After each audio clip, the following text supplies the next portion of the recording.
Everyone likes fading Contender Series winners, so this will be an easy one with Roosevelt Roberts 10-2, a -148 favorite against Ignacio La Jaula Bahamondes, a +115 underdog.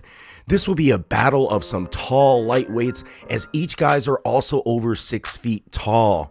Well, everyone's on this fight. YouTube is streaming with picks and predictions everywhere, juicing up Roberts on the social media and on the lines as the week transpires.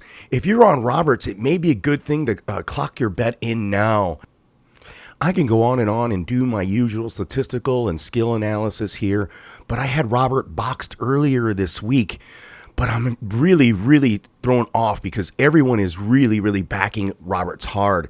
And Bahamondes can throw and is a lot tougher than most people anticipate.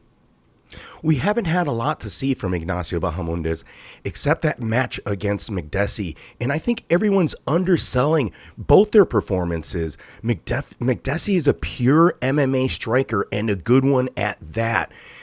That bout was a complete kickboxing match because neither had any grappling skills. There's a big difference here. Roberts will have an obvious wrestling and grappling advantage against the pure striking of Bahamondes.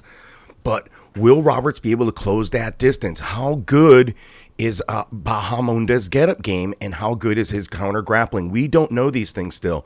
It could really flip on us. So I'm hesitantly still on Roberts. Purely because of his ability to change level and take this to the ground, where I think Bahamondes won't have the tools to escape. But if this stays on the feet, I don't think Roberts can keep up with Bahamondes. Makdessi, the bull, is a tough guy to knock out, and Bahamondes got over 100 strikes off on him. I mean, and Makdessi is a pure MMA striker who is at high level. Most people are really underselling, again, his performance.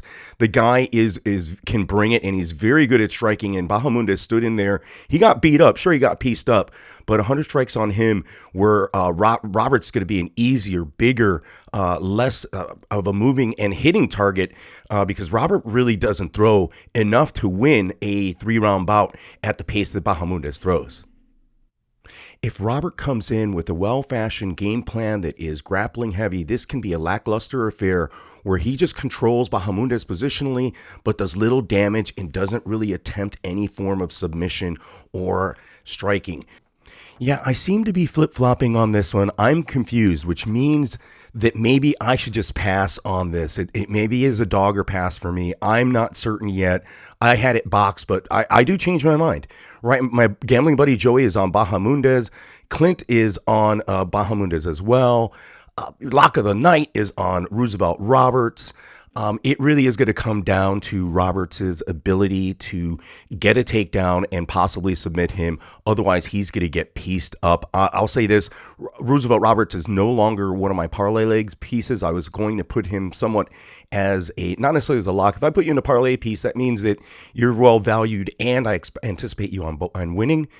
So I've been flipping, but again, Bahamondes can win this out. I think everybody going super strong, super heavy with Roberts will juice up that price, and it may be something that we should avoid. But in any event, I still think it's going to be a great fight, and I hope it goes to a finish. So I'm going to look at the not the distance prop as my primary play on this one.